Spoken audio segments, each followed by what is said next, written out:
Lawan. Waye ne wannan din ne? Daga ina kuke? Me yake faruwa? To me ya gaba gashi da furare? Ai ko san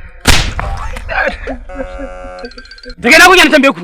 Sai kun gama daga ina kuke? Me yake faruwa? Ba za mu gama ba wani koyi. Ka za mu gama. Ba ka ji abin da ya faru. Kawai.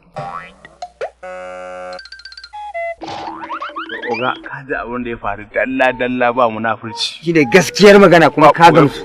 Me haka? Abin da ya faru muka gama shi. Me ka gaya mu? Amita bacca muka je sinima muka gani. Shi ne muka gama oga ba wani munafurci. Ko ba gaba. Amita ne da ki dan gidan boss. Mu kuma muka ga ba za mu iya kyaliya ba. Muka ce shi mai rama mar an ce kuma nan haka yau. Shi ne muka fito neman sa. Muga za mu hukunta shi. Shikenan. Ku tafi Allah sauke. Allah shirye ku. Amin oga. Allah shirye ku. Amin. Wallahi rigiman nan ba za ta mutu ba. Oga ba mutala 100 wurin ka oga.